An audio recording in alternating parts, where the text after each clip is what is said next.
एक ऐसा कवि जिसने महज 8 लाइनों में ही, 8 पंक्तियों में ही इतनी बात कह डाली जितना कि दूसरे कवि या लेखक लगभग 800 पंक्तियों में भी उतनी बात नहीं कह पाते हैं।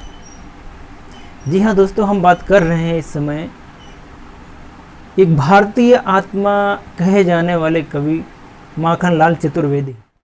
माखनलाल चतुर्वेदी जी अपने नाम के आगे एक भारतीय आत्मा शब्द जोड़ा करते थे। लेकिन जब मैंने इस कविता को पढ़ा तो मुझे ऐसा लगा कि जो माखनलाल चतुर्वेदी जी अपने नाम के आगे एक भारतीय आत्मा शब्द को जोड़ा करते थे, तो ऐसे ही नहीं जोड़ा करते थे, बल्कि उस शब्द को, जिसका जो शब्द थे एक भारतीय आत्मा, तो फिर इस शब्दावली को चरितार्थ भी करते थे।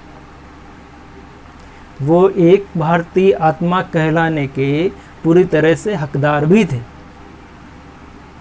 चलिए पढ़ते हैं इस छोटी सी कविता को, जो महज 8 पंक्तियों की है, लेकिन उन 8 पंक्तियों में इतना कुछ कह डाला है। मुझे लगता है कि शायद कोई कवि पूरा जीवन कविताएं करता रहे, और लेकिन अगर ऐसी 8 पंक्तियां भी अगर उसने अपने जीवन काल में लिख दी तो ये उस ढेर सारे साहित्य जो बोरियों भर भर के साहित्य लिखा गया है उसके द्वारा, उससे भी कहीं अधिक वजनदार होंगी ये पंक्तियाँ। चलिए हम शुरू करते हैं। ये 10वीं कक्षा की किताब की है, उत्तर प्रदेश बोर्ड में ये कविता पढ़ाई जाती है, जिसका नाम है पुष्प की अभिलाषा। चलिए इसको पढ़ना शुरू करते हैं।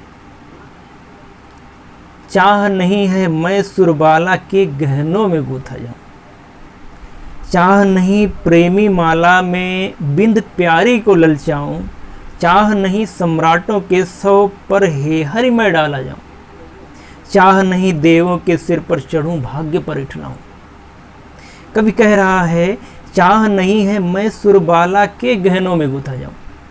वो अपनी अभिलाषा बता रहा है, अपनी इच्छा को बता रहा है कि मुझे इसकी जरा भी चाह नहीं है इस बात की कि मैं सुरबाला के गहनों में गूंथा जाऊं। मैं किसी सुरबाला, सुर माने होता है देवता, बाला माने पुत्री, किसी देवपुत्री अर्थात किसी देव कन्या, यानी किसी देवताओं की देवताओं की किसी बालिका के गहनों में गूंथा जाऊं। मुझे इसकी चाह नहीं है। मैं किसी बालिका के गहनों में गूंथे जाने की अभिलाषा नहीं रखता हूँ, इच्छा नहीं रखता हूँ। मुझे इस बात की चाह नहीं है कि वो मुझे अपने गजरे का फूल बनाए, ये बिल्कुल चाह नहीं है। और अगली पंक्ति में कवि कह रहा है चाह नहीं प्रेमी माला में बिंद प्यारी को ललचाऊं। मैं किसी प्रेमी की माला में बिंद कर, गूंथ कर, वो माला जो वो प्रेमी जो अपनी प्रेमिका को, अपनी प्रेयसी को, उस नायिका को, उस बालिका को, उस कन्या को पहनाने जा रहा है, जो उसकी प्रेमिका है, और मैं उसकी प्रेमी माला में भी गुथना नहीं चाहता हूँ। चाह नहीं प्रेमी माला में बिंद प्यारी को ललचाऊं। मैं उसकी माला में बिंद कर, उसकी माला में गूंथ कर, मैं उस प्रेमी, जो उसके प्रेमी की जो प्रेमिका है, वो बालिका है, वो उसको ललचाना भी नहीं चाहता हूँ, मैं उसको आकर्षित करना भी नहीं चाहता हूँ अपनी तरफ। अगली पंक्ति में कह रहा है चाह नहीं सम्राटों के सब हे हरि मैं डाला जाऊं। तो इस पंक्ति में कह रहा है कि मुझे किसी सम्राट के, किसी राजा महाराजाओं के सौ पर चढ़ने की आवश्यकता नहीं है ना। चाह नहीं सम्राटों के सौ पर हे हरि मैं डाला जाऊं।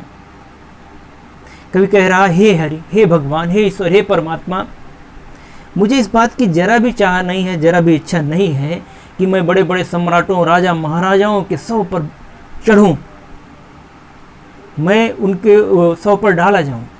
मुझे इसकी जरा भी चाह नहीं है, जरा भी इच्छा नहीं है। चाह नहीं देवों के सिर पर चढ़ूं, भाग्य पर इठलाऊं। कभी इस पंक्ति में कह रहा है, चौथी पंक्ति में कह रहा है मुझे इस बात की भी जरा भी चाह नहीं है, जरा भी इच्छा नहीं है कि मैं देवों के सिर पर चढ़ूं। जो व्यक्ति देवी देवताओं पर फूल चढ़ाया करते हैं, पुष्प अर्पित किया करते हैं, मैं वो पुष्प भी नहीं बनना चाहता हूँ कि मैं देवी देवताओं के सर पर चढ़ूं और अपने भाग्य पर बड़ा ही इठलाऊं, बड़ा ही घमंड करूं, गौरवान्वित महसूस करूं। ऐसा कुछ भी नहीं चाहता है कवि। कवि अपने आप को यहाँ पर एक पुष्प के रूप में देख रहा है, अपनी अंतरात्मा को एक पुष्प की भांति समझाते हुए कह रहा है। और जो आखिरी पंक्तियां हैं, अब आगे वाली जो 4 पंक्तियां हैं, कवि अपनी इच्छा को बता रहा है इसमें, और बहुत ही सुंदर पंक्तियां हैं ये। और कवि कह रहा है, मुझे तोड़ लेना बनमाली, उस पथ पर तुम देना फेंक, मातृभूमि पर शीश चढ़ाने, जिस पथ जावे वीर अनेक। कवि कह रहा है, हे वनमाली, हे वन के माली, जिसने हमको उस पुष्प को सींच सींच कर उसकी परवरिश करते हुए, उस पौधे को सींचा जिसमें वो पुष्प था, उसकी परवरिश की, उसको बड़ा किया। जब उस पौधा जिसमें पुष्प निकल आया है, तो वो पुष्प उस माली से कह रहा है कि मुझे तोड़ लेना बनमाली, हे वन के माली, हे बगीचे के माली, हे उपवन के माली, मुझे तुम तोड़ लेना और उस पथ पर तुम फेंक देना। कहाँ पर? उस रास्ते पर तुम जा मुझे फेंक देना, मातृभूमि पर शीश चढ़ाने, जिस पथ जावे वीरनो। हे वन के माली, तुम मुझे उस रास्ते पर, उस पथ पर तुम मुझे फेंक देना, जिसमें मातृभूमि पर सर चढ़ाने वाले अनेकों वीर जा रहे हों। कवि की ये राष्ट्रवादी भावना, देशभक्ति की भावना पर मुझे लगता है कि जो भी इस कविता को पढ़ेगा वो न्यौछावर होता चला जाएगा, बली बली होता चला जाएगा। हमें ऐसे देशभक्ति पर बहुत कम कविताएं देखने को मिलती हैं। मुझे लगता है इन महज 8 पंक्तियों में ही कवि ने उतनी बात कह डाली है जितना कि अन्य विद्वान, अन्य कवि, कोई बहुत बड़े साहित्यकार, बड़े बड़े साहित्यकार मैंने देखे, लेकिन कभी इस तरह से अगर कोई अपनी बात को रख पाता है, अपने हृदय के उद्गारों को रख पाता है, वो हजारों में कोई विरला ही होता है। और हमें माखनलाल चतुर्वेदी जी हजारों में विरले ही लगे। हालांकि मैं जब उनको पहले पढ़ा करता था कि एक भारतीय आत्मा,